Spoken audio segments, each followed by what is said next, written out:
fazer isso com o carro, né? Fica pequenininho, põe no bolso, né?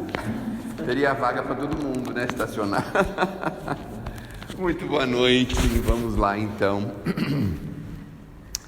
Capítulo 5, item 5 do Evangelho segundo o Espiritismo. Nós temos ali umas coisas que os Espíritos falam para a gente que são muito interessantes, dizendo que ao longo da vida nós vamos passando por momentos, por situações que depois a gente revê e olha para trás e pensa: ai meu Deus, por que eu fui agir assim? Como que eu fui fazer dessa forma? A gente olha para trás e vê que errou. E em alguns casos, muitas vezes demora, vai lá no limiar da vida e olha para trás, né? Então às vezes a gente cometeu alguma impropriedade, uma coisa assim muito forte, muito feia, muitas vezes. Aí você fala: e agora? Não tenho mais tempo, né? Estou no fim da vida, como é que eu vou resolver isso agora? Os Espíritos explicam para a gente, neste capítulo 82 do livro Espírito da Verdade, que não existe nem castigo e nem perdão. Olha só, nós estamos trafegando por uma linha neutra, nem castigo e nem perdão, porque tudo aquilo que nós estragarmos, não corrigirmos e errarmos e criarmos problemas, nós vamos ter que corrigir. Olha que coisa interessante. Então, mais cedo ou mais tarde a gente vai ter que voltar e vai ter que corrigir, vai ter que melhorar e vai ter que fazer coisas assim impressionantes para que a gente possa se libertar daquela situação que nós vivemos. Então é muito importante, porque a doutrina espírita dá para a gente essa noção. Quando a gente está fora da doutrina, a gente não tem ideia, né, de como que é a vida, como é que vai ser, como é que vai ser depois no mundo espiritual. A gente guarda um dinheirinho lá para comprar um terreno no plano espiritual, chama lá o sacerdote ou o ministro religioso ou o médium espírita, né, para dizer: tem um pouquinho de dinheiro aqui, pode comprar alguma coisa lá para mim no céu, né? A gente fica com essas ilusões. Mas quando a gente tem a noção clara da doutrina espírita, a gente vai percebendo que não tem jeito. Desde os menores erros até aqueles que a gente não consegue nem avaliar o tamanho, nós responderemos. E aí a gente olha dos nossos lados e começa a perceber o seguinte: meu Deus, como que essas pessoas depois vão se corrigir? Por conta de coisas terríveis que fizeram, que estão fazendo, não só contra uma ou outra pessoa, mas às vezes contra um grupo, contra uma sociedade, contra um país, muitas vezes, não é? Fala: mas como que essa pessoa acha que vai se corrigir? Como é que vai ser? Aí os Espíritos falam para a gente, com muita clareza, que não tem jeito, a gente volta para corrigir, e às vezes volta com anomalias, com dificuldades, com problemas. Nós voltamos muitas vezes sem poder falar, porque nós levamos muitos a acreditarem nas mentiras que nós falávamos. Olha só. E não só sem poder falar, sem poder raciocinar também, não é? Para a gente não entrar de novo num novo engodo, num novo erro, uma nova mentira. Aí você fica olhando os nossos irmãos ao redor e pensa: meu Deus do céu, como que pode? Receberam isso e aquilo outro para favorecer um grupo de pessoas e usaram isso de forma egoística, pessoal. Como que vai ser a recomposição desses nossos irmãos? Aqui na doutrina a gente já sabe, não tem castigo, mas também não tem perdão. Então a gente vai carregar, não é? Aquele prédio que ficou menino, o homem apertou um botão lá, ficou pequenininho, eu achei legal aquilo. Apertou o botão, ficou pequenininho assim, moça, ele pegou uma maletinha assim e carregou o prédio dele. Já pensaram os prédios que a gente tem que carregar, não é? Tá tudo ali, aí de repente solta ali, aperta de novo o botão, o negócio fica imenso. Fala: ai meu Deus do céu, olha, como que vou fazer para corrigir tudo isso, para melhorar tudo isso, para criar condições melhores para tudo isso? É uma complicação, não é? Mas aí os Espíritos dizem para a gente que todos nós trazemos, poderíamos dizer assim, nos porões da nossa espiritualidade, problemas. É por isso que quando a gente chega aqui, a gente defronta com situações difíceis, complicadas. Mas não é porque isso foi complicado, porque Deus quis complicar a nossa vida. Porque não tem castigo, mas também não tem perdão. Nós vamos se defrontar com as questões que nós deixamos mal resolvidas. Não tem como escapar disso. Então não adianta a gente ficar com chororô para lá e para cá, se vitimizar, e porque isso, porque aquilo, porque nós vamos ter que se deparar novamente com as mesmas situações que nós criamos dificuldades. Então, sabe aquele genrozinho que você não perdoa? Sabe aquela sogra que te aborrece intensamente? Sabe aquele patrão que explora, que você tem assim um sentimento muito forte contra ele? Sabe o vizinho que não desliga aquele rádio de jeito nenhum?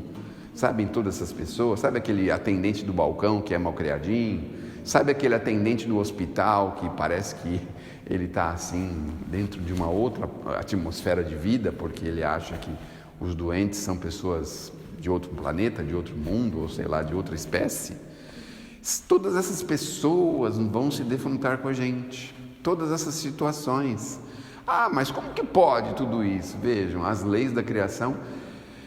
Hoje o homem tem formas de gravar as nossas ações, a nossa palavra, a nossa conversa, os nossos movimentos, né? É muito raro hoje quando você liga a televisão e fala, o fulano invadiu a casa, não sei das quantas, a câmera do vizinho viu quem que foi, a hora que foi, a roupa que ele estava usando, mostra às vezes até a cara da pessoa, né? Então nós não temos como escapar. E aí, como nós estamos muitos séculos atrasados perante a tecnologia divina, é interessante, né? A gente vê a tecnologia humana e esquece que existe uma tecnologia divina. Olha só, que tem um sistema assim altamente aperfeiçoado em nós. Câmeras com uma retina assim impressionante. Uns gravadores assim que gravam milhares e milhares de horas. Tudo dentro da gente. Olha só. E aí, o André Luiz lembra lá no livro, não é? Que de repente ele entra lá num saguão, num salão, numa biblioteca, em algum lugar lá, e ele vai se deparar com as ações dele. Aí eles vão passar, né? Vão pôr um fiozinho na cabecinha dele, assim, um fio de USB, né? Abre aqui um pedacinho que tem aqui, liga. Se vê que a tecnologia divina não precisa, já é como é que é? É Wi-Fi, né? Então, sintoniza com a antena dele ali, né? Coloca os números lá da localização da antena dele e passa lá na tela dele, vai passando, vai mostrando. Eu não quero mostrar isso, mas não tem como evitar, o filme vai passar. O filme vai passar, e aí depende de quem está assistindo, né?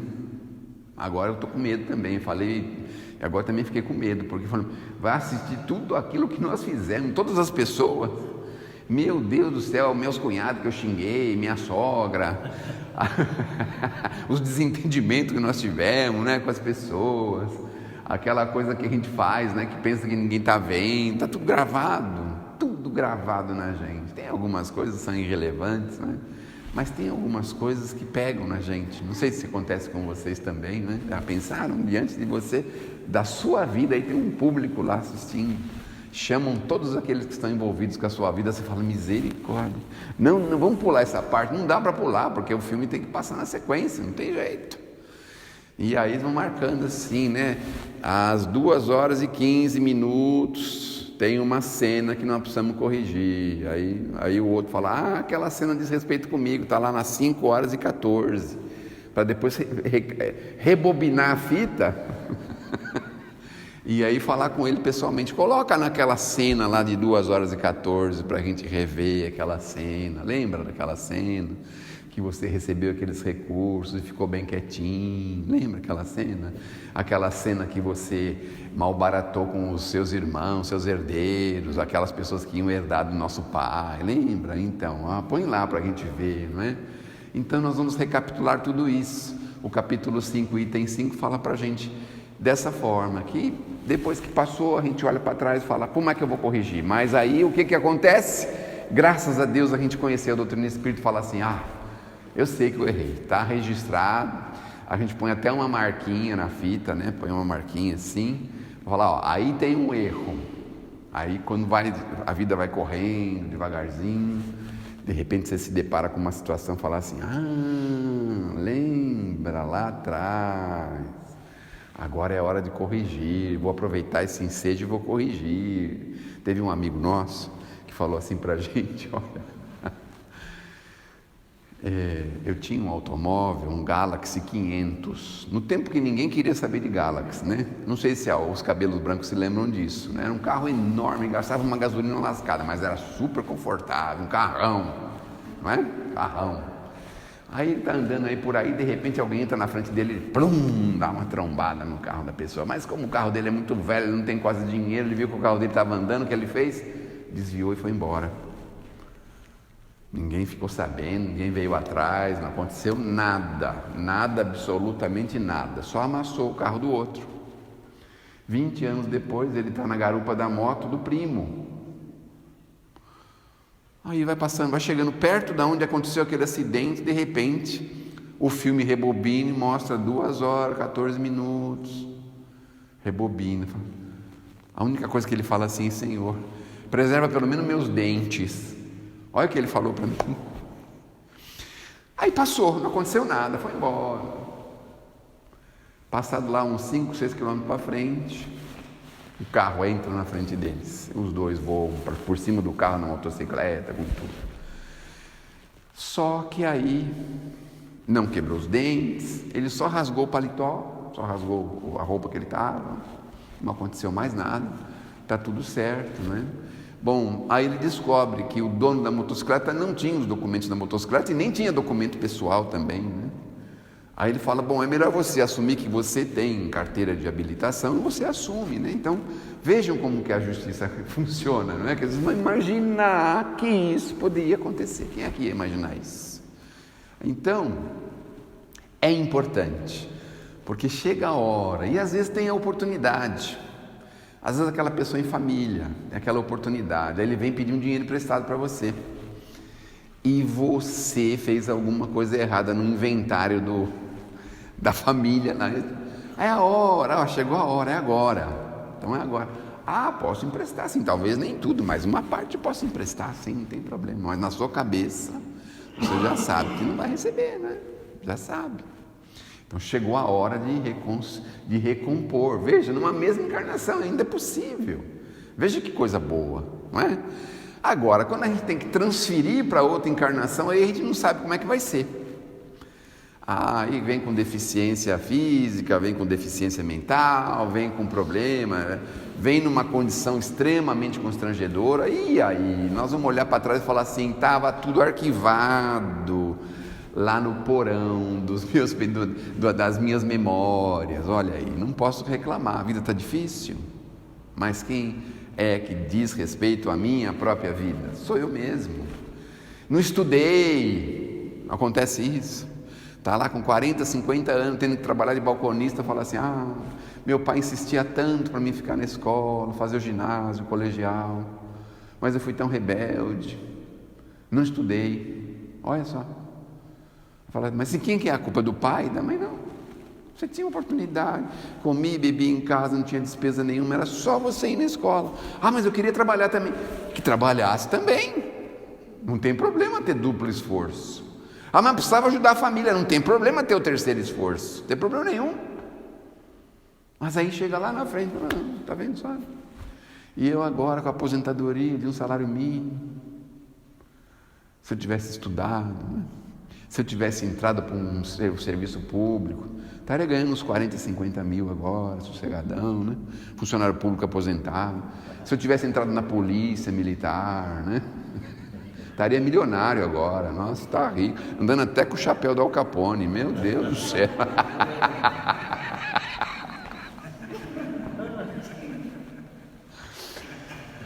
Então a gente vai percebendo que as coisas vão se encontrando.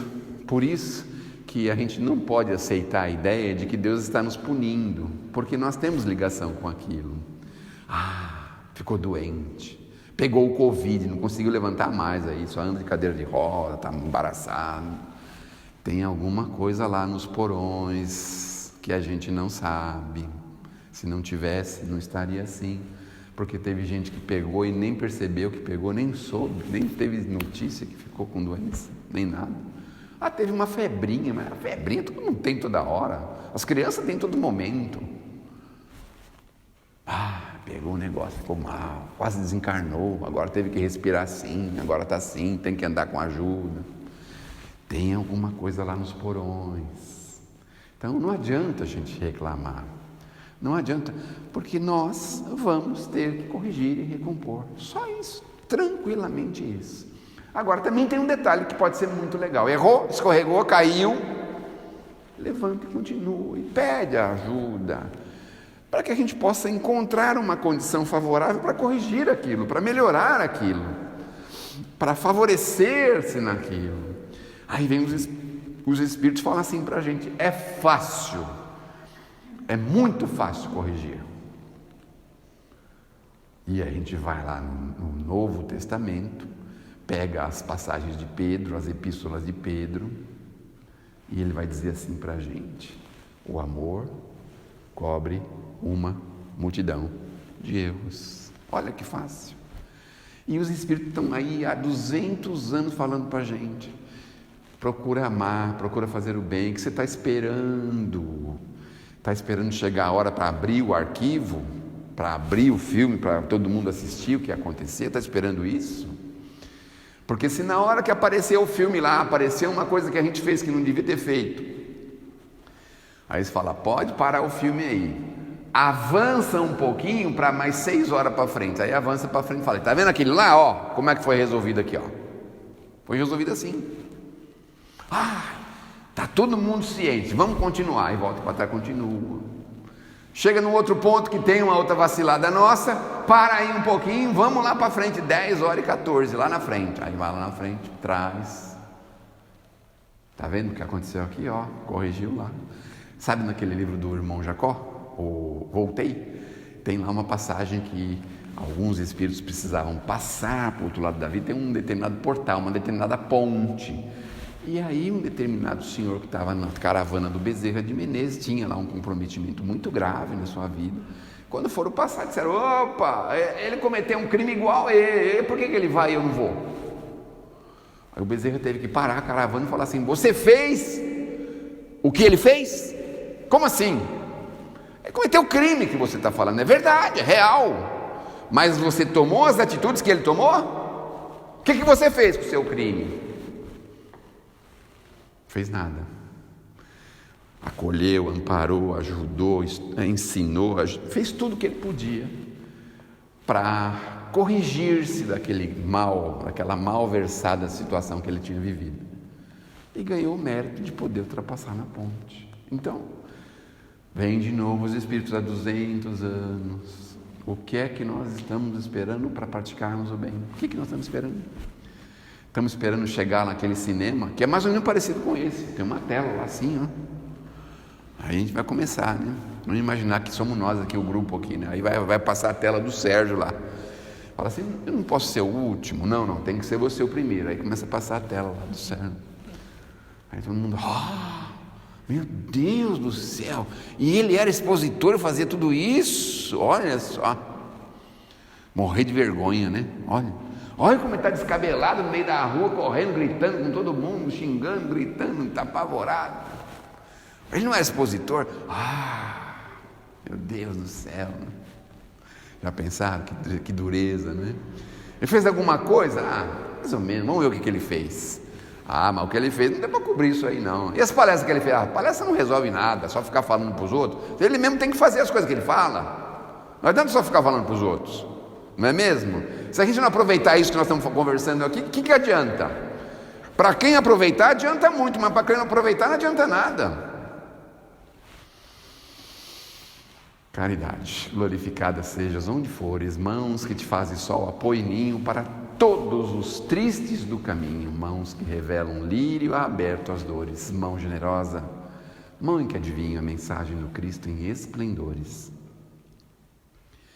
mão que converte lágrimas em flores. Deus te abençoe os gestos de carinho. Nunca enxerguei a forma do seu culto. Fito-te a luz que passa enquanto exulto, vejo que a multidão se aprimora ao vê-la. Caridade, és o dom que nos irmana, é o amor de Deus na inteligência humana, uma estrela engastada noutra estrela. Então é isso. Quer assistir um filme de terror quando desencarnarem? Fujam da caridade. Quer assistir um filme de comédia quando desencarnarem? Pratiquem a caridade, porque aí você vai olhar e falar: meu Deus do céu, olha só a malcriação que eu fiz. Mas e depois, o que você fez? Cuidei dela até desencarnar, levava no hospital, trazia, trocava, dava banho, levava para tomar sol. Mas aquela malcriação, não sei, dá para ser a mesma coisa? Não, não dá, porque a malcriação é bobagem. Agora você já resolveu essa parada aí. Que Deus nos abençoe, que Jesus nos ilumine. E olha, nem castigo, nem perdão. Todos nós vamos ter que passar pelo corredor polonês. Lembram disso? Lembram, né? Quem tem 18 anos ou mais lembra, né? Vai lá, moça, com o senhor agora.